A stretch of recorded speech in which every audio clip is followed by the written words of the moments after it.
다시 보는 윤석열 부동산 공약. 뉴욕이 항상 문제지 진짜. 아니 말이 맨션 텍스지 이게 강남 재건축 존버의 상징. 유치원 때부터 나왔던 소리거든요. 제가 올해로 35입니다.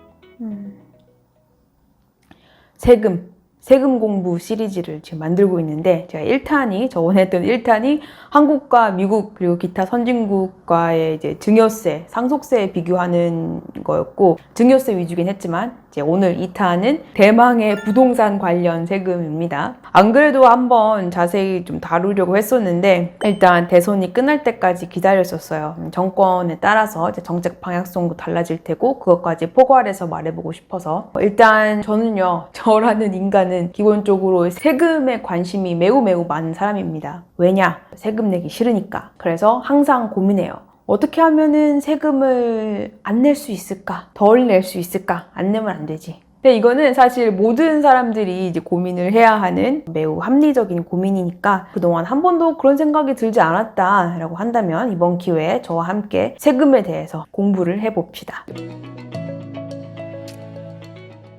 오늘은 미국 부동산 관련 세금 vs 한국 현행법상의 한국 부동산세. 이제 대선도 끝났으니까 이제 윤석열 공약대로 간다면 바뀌게 될 정책들까지 감안을 해서 단편적으로 볼 수 없는 이슈이기 때문에 먼저 이해가 선행돼야 할 것들이 있어요. 미국과 한국 부동산 이제 세법 관련해서 가장 큰 차이점. 먼저 미국 부동산세, 재산세. 이거는 국세가 아니라 주 정부에 내는 지방세로 정의가 됩니다. Federal tax가 아니라 State level tax. 이게 함의하는 바가 매우 크죠. 지역마다 다 다른 세율이 적용되기 때문에 정부에서, Federal government에서 임의로 과세 기준을 정하지는 않습니다. 한국 같은 경우는 이게 그냥 보유세 이렇게만 하기에는 부동산 관련 세금들이 너무 많기 때문에 좀 더 포괄적이 가야 하죠.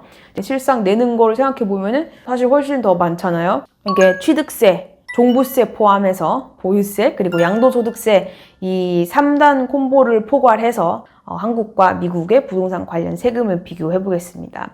기본적으로 선진국일수록 뭐 거래세는 낮고 보유세는 높은 편이라고 하는데 이게 어느 정도는 일리가 있는 말이긴 한데 이것도 이제 미국 상황을 좀 제대로 알아봐야 돼요. 그리고 또 미국과 한국 크게 다른 점이 이제 다주택자, 특정 지역에 따른 이런 징벌적 과세가 있느냐 없느냐, 그리고 이 모든 부동산 관련 세금을 내는 거에 대해서 절세 혜택이 있느냐 없느냐. 어쨌든 이런 것들을 볼 텐데 이게 미국이고 한국이고 뭐 어떤 나라 부동산 세금 정책이 더 우월하다 뭐 이렇게 판단할 수는 없지만 적어도 비교를 해보면서 어떤 점이 불합리한지 그리고 불합리한 부분이 있으면 이게 수정이 돼야겠죠. 자, 먼저 미국의 보유세, property tax라고 하는데 이게 아까도 말했듯이 이제 federal level 국세가 아니라 지방세예요. 주 정부한테 납부하는 거기 때문에 주마다 각각 세율이 다르고요. 주 정부에서 정하는 이 세율이 적용되는 과세 대상이 되는 그 tax basis가 다 달라요. 과세 기준이 되는 게 한국처럼 시세를 반영한다고 주장하는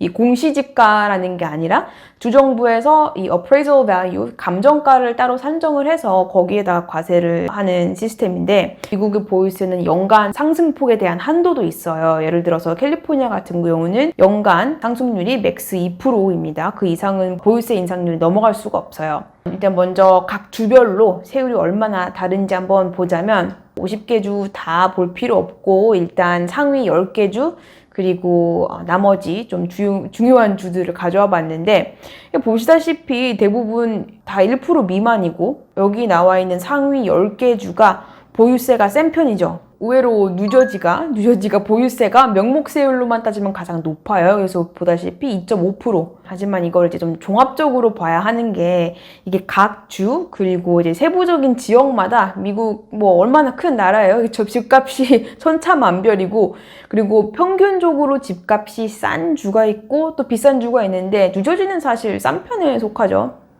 참고로 미국 평균 집값, 중간값, median home value는 2021년 말 기준 375K, 이게 한 4억 5천 정도 되는 뭐야, 뭐 그거밖에 안 돼? 라고 하시겠지만 미국에서의 집은 한국하고 삶의 질이 많이 다르니까 와닿게 설명을 드리자면 이거 뭐 라운드업해서 한 400K 정도 되는 가격으로는 미국에서는 이렇게 생긴 집들에 살 수가 있어요.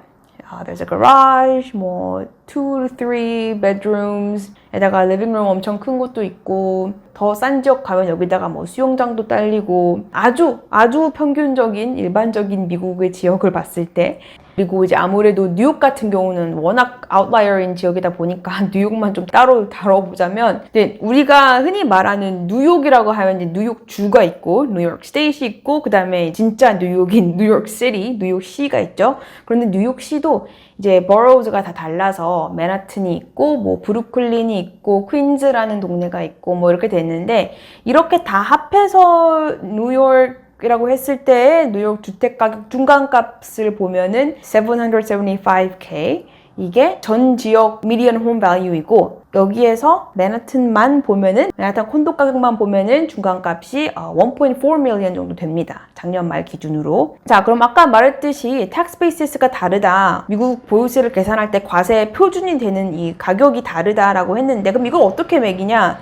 adjusted tax basis라고 해서 이제 과세 표준이라는 걸 따로 산정해서 이 가격에 대해서 세금 부과를 하는데 이 과세 표준을 정하는 방법은 각 주 정부에서 appraisal 팀이 있어요. 부동산이 감정 평가단이 라고 자기들끼리 뭐 하는 게 있는데 이 감정가의 변동률도 이제 연간 일정 한도 이내로 제한을 둡니다. 미국 같은 경우는 대부분 취득 시점 가격을 기준으로 과세 기준이 되는 집값을 정하는데 이게 tax basis라는 게 매매 가격 그대로 하는 주는 거의 없고 보통 매매가의 한 70%에서 90% 정도 선에서 정해집니다. 이거는 주 정부마다 계산법이 너무 달라서 대표적으로 주 두 개만 한번 예시로 들어보자면 일단 뉴욕하고 캘리포니아 예시를 들어볼게요. 캘리포니아는 간단해. 거의 시세 100% 근접한 가격의 감정가가 되고 거기에서 뭐 1%에서 1.2%까지 보유세가 매겨져요. 하지만 이에 대한 상승폭은 연 2%가 넘지 못하도록 한도가 정해져 있고 근데 뉴욕은 좀 복잡해. 특히 뉴욕 맨하튼 콘도 이 맨하튼 콘도 감정가는 정말 아무도 이해할 수 없기로 악명 높아서 이건 진짜 구글 검색만 해봐도 이 분노에 차는 검색 결과가 많이 뜨거든요. 그리고 역시 소송의 나라라서 이거 너무 NYC property tax is too confusing 그래서 소송도 걸었어. 아무튼 그래서 이거 정확하게 알려면은 이제 뉴욕시 Department of Finance에 들어가서 직접 들어가 보면 이렇게 가이드가 나와 있어요. 여기를 보면은 이렇게 예시처럼 대부분 이제 집값의 시가에서 한 6% 정도를 감정가 assessed value라고 치고 여기에서 이제 과세를 하는데 세율을 한 20% 정도 적용을 해서 이제 보유세를 산정한다고 보면 돼요. 더 자세한 거는 이들이 알 수 없는 이런 방법들로 이루어지는데 그것까지 다 너무 복잡해. 아무튼 이들의 이 정확한 기준이나 방법은 좀 미스테리하지만 결국 6%에 대한 20%니까 이것도 한 1.2% 정도 볼 수가 있겠죠. 하지만 이건 어디까지나 예시이고 이걸 이제 뉴욕시 전체적으로 보면은 평균 집값의 약 1.72% 정도를 보유세로 냅니다. 뉴욕은. 저도 개인적으로 이제 맨하튼 콘도를 산 거죠. 매달 내는 세금 나누기 집값 이렇게 하면은 한 1.5% 살짝 안 되게 나오더라고요. 비싼 편이죠. 어쨌든 미국은 이제 보유세 상한폭에 대한 한도가 있잖아요. 캘리포니아 아까 2%라고 했죠. 대부분 그런데 이렇게 되면은 장기 보유하는 이 실거주자들에게 굉장히 유리해집니다. 예를 들어서 $1 밀리언 달러짜리 콘도를 구입을 했을 때 그러면 나는 이제 첫 해 보유세를 뭐 한 10K 낸다고 쳐요. $10,000 정도를 낸다고 치는데 1 밀리언 주고 산 집값이 5년 후에 집값이 2배가 뛰어서 이제 2 밀리언이 됐다. 그러면은 거기에 대해서 보유세가 매겨지는 게 아니라 그냥 원래 첫 해에 냈던 10K에서 2% 상한 한도가 있으니까 그때쯤에는 집값이 그렇게 많이 뛰었어도 보유세는 뭐 한 12K 그 정도밖에 안 내는 거죠. 이게 시사하는 게 뭐냐? 오래 거주할수록 그리고 자기 집일수록 보유세 부담이 낮아진다는 거. 투자가 아닌 정말 실거주 목적으로 산 입장이라면 오래 살면 살수록 더 유리하고 which makes sense. 이게 얼마나 엄청난 거냐면 생각을 해봅시다. 80년대에 음마아파트, 강남 재건축 존버의 상징인 이 음마아파트 제가 유치원 때부터 나왔던 소리거든요. 그런데 제가 올해로 35입니다. 내가 죽기 전에는 하겠지. 80년대 음마아파트를 사서 지금 한 35년 넘게 살고 있는데 보유세가 연 2%밖에 안 올랐다고 생각을 해보세요. 음마아파트 아주 오래된 기사를 가져와 봤어요. 79년이네요. 79년 기사인데 31평짜리 분양가 2천만 원. 그 이후로 서울 강남 음마아파트 84배가 올랐다는 2020년 기사가 있습니다. 한국은 이 종합부동산세라는 게 있죠. 종부세. 이 일정 금액 이상의 부동산을 소유한 사람들에게 부과되는 어떻게 보면 피너마이즈 하는 페널티 같은 세금인데 이게 노무현 참여정부 당시 부동산 폭등에 대응하기 위해서 만들어졌다는 건데 아직까지도 버젓이 존재하는 이 종부세. 자, 여기 표가 나와 있어요. 보기 쉽게. 자, 이 시가에 따른 이제 과세 표준 세율인데 2주택 이상 그리고 특정 지역의 주택을 보유하는 사람들에게 이렇게 과세가 되는. 참고로 보유세 얘기를 좀 끝내보자면 그동안 한국 정부가 보유세를 대폭 인상하는 논거로 굉장히 이상한 논리를 항상 가져왔어요. 경제부 총리 및 기획재정부 장관님께서 주택시장 안정화 방안이라는 거를 발표를 하면서 OECD 회원국들이랑 비교를 해보면 한국은 한국 GDP 대비 보유세 비율이 0.8%밖에 안 되고 이게 OECD 평균이 1%가 넘는데 이것보다 훨씬 더 낮다 뭐 이렇게 주장을 해오고 있었고요. 특히 미국 2.7%라고 하면서 미국 같은 선진국에 비하면 3분의 1 수준이라고 하면서 불과 몇 개월 전까지만 해도 이제 보유세 더 올리겠다고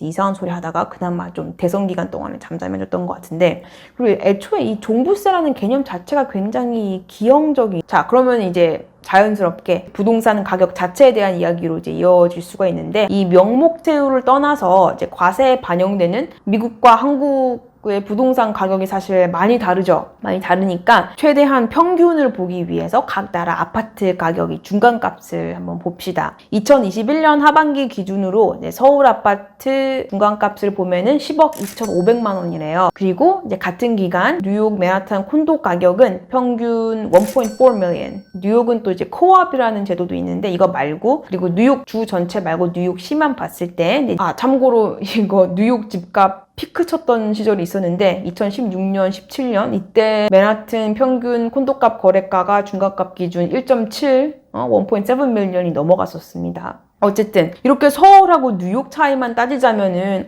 뭐 한 10억 3천하고 1.4 밀리언? 뭐 한 30%밖에 차이 안 나는 거 아니야? 라고 할 수 있는데 그렇게 따지면 안 되는 게 사실 더 큰 그림을 보면 차이가 굉장히 큰 거죠. 뉴욕시리의 1인당 GDP는 10만 불 수준이고 한국 전체를 따지면 GDP per capita 한 3만 불 지금 겨우 넘는데 서울시만 따로 뺀다고 하더라도 4만 불 정도가 되거든요. 그러니까 한 2.5배 이상 차이가 나는 거죠. 그러면 따지고 보면 서울은 뉴욕시하고 비교했을 때 경제력이 절반도 채 안 되는데 과세에 반영되는 이 부동산 가격은 그 정도로 차이가 안 난다는 게 큰 문제인 거죠. 한국 같은 경우는 과세 기준이 이제 공시지가에 연동된 과세다 보니까 이제 보유세 인상률을 보려면 그래서 공시지가 상승률을 보면은 한국 같은 경우는 전국 기준 최근 3년 동안 약 20% 넘게 상승했습니다. 서울만 보면 2021년 기준 연간 11.5%, 이제 강남 아파트 같은 경우는 14% 연간 올랐고요. 따라서 공시 가격을 올리고 보유세 부담을 높이고 있는 이 현행 과세 방식이 과연 합당한가? 그리고 애초에 이게 정확히 어떻게 산정하는지 모르겠는데 가끔 보면 이 정부가 공시가격 현실화 뭐 어쩌고 하면서 이 시세 상승 이상으로 매년 공시지가를 올리는 것 같은데 참 이상하단 말이야. 어떻게 계산하는지 모르겠어. 아무튼 이게 의미하는 바는 따지고 보면 한국 보유세는 나에게는 실현되지 않은 미실현 수익에 대한 과세인 거기 때문에 자산 가치가 높아졌다라는 이유만으로도 세금 부담이 훨씬 더 높아집니다. 이렇게 되면 문제가 뭐냐면 자산은 있는데 소득이 없으면 이제 우리 100세 시대잖아요. 그러면은 앞으로 점점 갈수록 자산 가치는 오르고 또 내 소득은 줄어드는 이 노년층 인구가 훨씬 더 늘어날 텐데 그렇게 되면서 필연적으로 조세 저항이 심해지게 될 텐데 그러면은 그 사태가 올 때까지 기다리지 말고 지금부터 고쳐야지, 지금부터. 그리고 또 이제 기타 차이점들이 또 있는데 한국 같은 경우는 이제 특정 지역을 갖다가 무슨 조정 대상 지역 뭐 이렇게 정부가 임의로 정한 다음에 이제 개인이 소유한 주택 숫자에 따라서 그게 세율이 과중되어서 올라가는데 미국은 그런 기준이 아예 없다는 거, 그런 거 없고 미국은 뭐 투기 지역, 고가 주택 지역 이런 거 없습니다. 그리고 자산 규모에 따른 이런 가중세율 적용 같은 이런 페널티 같은 징벌적 과세 개념이 없기 때문에 내가 예를 들어서 500K 주고 집을 샀는데 그게 올라서 집값이 2배가 돼서 1밀리언이 됐다. 그리고 이거를 어떤 사람한테 팔았어. 그런데 이 산 사람은 벌써 이게 한 3번째 집이야. 그렇다면은 얘는 벌써 이미 2채가 있는데도 그런 거랑 상관없이 그에 따른 뭐 추가적으로 가중되는 세금 같은 거는 없고요. 그냥 깔끔하게 이번에 산 집인 1밀리언에 대해서만 뭐 1.2% 내면은 됩니다. 그리고 이게 사실 미국 같은 경우는 소득공제 혜택까지 다 반영을 하면 사실 실제 부담하는 실세율이 훨씬 더 줄어들거든요. 미국은 재산세를 낸 만큼 이제 공제를 받기 때문에, 그리고 대부분 한 80% LTV를 받는데 또 그만큼 모기지를 받아서 집을 사면 그에 대한 이자도 이제 소득공제가 또 됩니다. 트럼프 정권 때부터 사실 트럼프 세법이라고 해서 Tax Cuts and Jobs Act라는 거에 따라서 주택담보대출금의 한 최대 75만 달러에 대한 이자는 Federal Tax, 연방소득세에서 공제가 됩니다. 자, 그리고 두 번째로 이거 약간 미스 같은 게, 미국에서 집을 살 때는 취득세가 없다? 라고 좀 잘못 알려진 것 같더라고요. 그렇지는 않고요. 이게 취득세라고 하면은 매매에 대한 이제 거래세의 일종이죠. 한국 같은 경우는 이것도 이제 다주택자냐 뭐 이런 거에 따라서 기본적으로 한 1%에서 12%까지도 가는데, 근데 이렇게 거래세가 높아져 버리면 거래량이 줄어드는 효과가 나오죠. 미국 같은 경우는 이것도 이제 주마다 많이 다른데, 뉴욕은 사실 취득세가 좀 높은 편이긴 합니다. 이제 closing cost라고 해서 콘도 매입을 하면 I closed on a condo라고 말을 하는데, 이렇게 표현을 하는데, 이때 들어가는 이 제반적인 비용이 closing cost라고 해요. 컨도로 close 할 때 들어가는 모든 비용들, 집값 말고 다른 부수적인 것들, 예를 들어서 세금이나 뭐 각종 수수료 같은 게 엄청 높은 편인데, 뉴욕이 항상 문제지. 진짜 제가 뉴욕을 항상 예시를 드는 이유는, 일단 제가 뉴욕 주민이기도 하지만 이게 참 뉴욕이 미국에서 세율이 가장 높기 때문입니다. 뉴욕은 뉴욕시에서도 항상 세금을 또 따로 때리는 이 악랄한 지역이기 때문에 미국에서 세율이 높다라고 이런 예시를 들 때 매우 적합해요. 그래서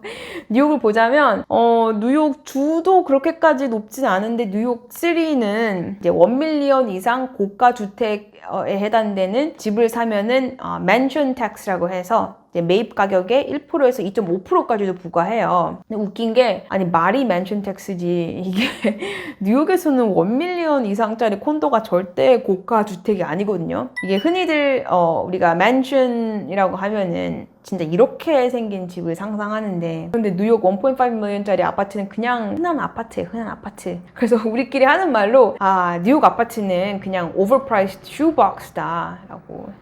나머지 비용들은 그렇게 크진 않아요. 이제 집을 사게 되면은 뭐 브로커 피도 있고, 뭐 변호사 비용, 그리고 소유권 이전하면 등기 수수료 같은 타이틀 피즈라는 게 있는데, 이것도 뭐 몇백 불 안 하고 다 합해봤자 뭐 그렇게 뭐 몇천 불 안 돼요. 그리고 다행히도 이런 걸 다행이라고 할지도 모르겠지만, 다행히도 집을 2개 이상 산다고 해서 뭐 가중되는 세율 이런 것도 없고요. 그리고 뉴욕은 이렇게 좀 비싼 편이긴 한데, 소유권이 이전할 때 부과되는 또 세금이 따로 있어요. 이거는 transfer tax라고 하는데, 이거는 집을 파는 사람한테, 셀러한테 부과되는 세금이고, 캘리포니아 같은 경우는, 캘리포니아도 뭐 거의 없다고 볼 수 있는 게, transfer tax on selling price of your homes is $1.10 per thousand. 그러니까 1밀리언짜리 집 사면은 뭐 한 1,000불이니까. 근데 뉴욕은 이놈의 셀러 코스트, 이 트랜스퍼 텍스 높은데, 뉴욕 주 같은 경우는 이제 3밀리언 이하의 집일 경우에는 트랜스퍼 텍스가 0.4%밖에 아니에요. 그리고 3밀리언 이상인 집인 경우에는 트랜스퍼 텍스가 0.65%. 뭐 높지 않죠? 그런데 또 뉴욕시가 문제죠. 뉴욕은 맨하튼은 500K, 이제 5억짜리 집 이하면은 1.4%. 그런데 그런 집이 어딨어. 1.4%도 비싸지만. 그래서 웬만하면 다 500K 넘어가니까 대부분의 집은 1.8%에서 2.6%. 이건 진짜 인간적으로 너무 세요. 난 집을 팔 일도 없는데 너무 높아서 너무 화나네. 심지어 이건 공제도 안 돼. 세금 공제도 안 되고 면세될 일도 거의 없고, 내가 뉴욕시에 기부한다라고 생각을 해야지 정신건강에 이롭습니다. 마지막으로 양도소득세를 비교를 할게요. 양도소득세, capital gains tax라고 하죠. 이게 뭔가요? 재산의 소유권을 양도하면서 발생되는 이 소득에 부과되는 세금인데, 한마디로 부동산을 팔았을 때 남는 이 차익에 대한 과세. 양도 차익은 양도가액에서 한국 같은 경우는 취득가액에 이어서 이제 필요한 그런 경비, 기타 경비, 이런 여러 가지 공제 금액들을 뺀 소득으로 계산을 하는데, 한국 같은 경우는 작년 6월 이후 이 분양권일 경우에는 이게 중과세가 적용되는 조정 대상 지역인 경우에는 1년 미만 보유 시 양도차익의 70%를 세금으로 떼갑니다. 그나마 2년 이상 보유한다고 가정을 했을 때는 그냥 기본 세율이 적용이 되지만 이 70%는 진짜 이게 말이 되나요? 그런데 미국도 사실 만만치 않거든요. 일단 뉴욕은, 이것도 다 주마다 다르니까, 뉴욕은 양도차익을 계산할 때 이 취득비용, 처분비용 이런 거 다 차감해주긴 하는데, 어쨌든 그냥 연방 정부 레벨에서부터 보자. 미국 정부에서 매기는 이제 양도소득세는, 이거는 이제 보유 기간에 따라서 세율이 이렇게 차등 적용이 되는데, 만약에 내가 집을 1년 이하로 보유했다 그러면은 양도소득세는 일반 소득세, 내가 원래 내 인컴에 따라서 내 소득세율 그 텍스 브래킷에 따라서 뭐 10%가 될 수도 있고 37%가 될 수도 있고, 돈을 많이 벌면. 그리고 보유 기간이 1년 이상이다 그러면 이거는 이제 장기 보유로 분류가 되어서 이것도 이제 소득 구간에 따라서 0%에서 20%까지 대부분 이제 20% 낸다고 보면 되죠. 근데 뉴욕 같은 경우는 이제 보유 기간 이런 거 구분도 안 하고 그냥 양도소득을 종합소득에 그냥 합산해서 과세를 때리는데, 뉴욕주는 소득 구간에 따라서 주로 그냥 15%나 20%라고 보면 돼요. 그리고 뉴욕시티는 여기에 또 추가로 10%를 또 과세를 해. 그러면 이제 무조건 25% 넘어가는 거죠. 그래서 좀 비싸긴 해요. 다만 이거는 공제 혜택이 있어. 미국 같은 경우는 이제 매매 시점부터 이제 5년 이상 보유를 하고 그 중에서 2년 이상 거주를 했다면 이제 부부 합산해서 텍스 파일링 하는 경우에는 50만 달러까지 양도소득세가 공제가 됩니다. 그리고 싱글 파일링이면은 25만 불이고요. 그만큼 공제가 되니까 그건 좀 그나마 다행인데, 그런데 이걸 또 피할 수 있는 방법이 있긴 있어요. 피한다기보다 이제 양도소득세를 지연시킬 수 있는 방법이 있는데, 예를 들어서 내가 이게 거주 목적이 아니라 투자 목적이었다. 그러면은 너무 짧은 기간 안에 이게 세금을 많이 내면 이제 너무 힘들잖아요. 그러면 미국 세법 이 1031 조항이라는 게 있는데, 여기에서 1031 exchange가 있어요. 이게 뭐냐면 내가 집을 팔아서 양도 차익이 발생했더라도 이걸로 세금을 이연시킬 수 있는 방법인데, 예를 들어서 내가 1밀리언짜리 투자 목적 부동산을 뭐 2밀리언 주고 팔았어요. 이제 집값이 쪄서. 그러면 이 양도차익 1밀리언에 대해서 양도소득세를 내야 되는데, 이걸 내가 만약에 매매 직후 6개월 내에 2밀리언 이상 금액만큼, 내가 팔았던 금액 이상만큼의 부동산에 재투자했다면 양도소득세가 defer 가능합니다. 지금 안 내고 지연시킬 수 있어요.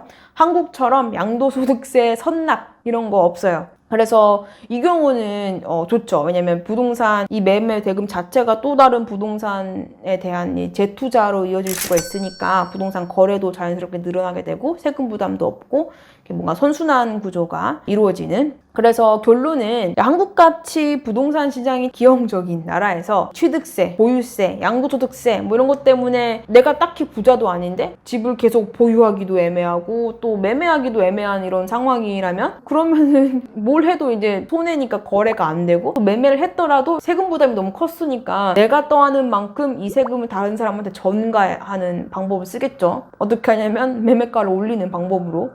그러면 또 그 매매가에 따라서 세금이 또 올라가고, 그럼 세금 부담이 더 커지고, 이런 이 악순환고리가 계속 됩니다. 한국 같은 경우는 이제 워낙 이 부동산 세금 정책이 자주 변경되다 보니까 이 세제 정책에 변화가 있을 때마다 한국 부동산 가격도 같이 널뛰기 하고, 그리고 또 이제 뭐 세금뿐만 아니라 부동산이니까 뭐 금리, 대출 정책 변화 이런 것들도 너무 민감하게 반영돼서 집값이 폭등하니까, 그러니까 이놈의 부동산 시장이 그렇습니다. 그런데 마침 대선이 끝났고 이제 새로운 법들이 생기겠죠. 그래서 이걸 좀 결론 낼 수 없지만 정리를 하는 김에 다시 보는 윤석열 부동산 공약 정리를 좀 해봤어요. 모든 내용은 어디에선가 했던 공약 말들, 뭐 TV 토론, 방송, 페이스북, 뭐 아니면 그냥 유세하면서 이런 것들 다 이제 모아봤는데, 일단 부동산 관련해서 가장 중요한 이 주택 공급 관련해서는 이런 말을 했어요. 나는 임기 5년 동안 수도권 130만 개를 비롯해서 전국 250만 개 이상의 주택을 신규 공급하겠다.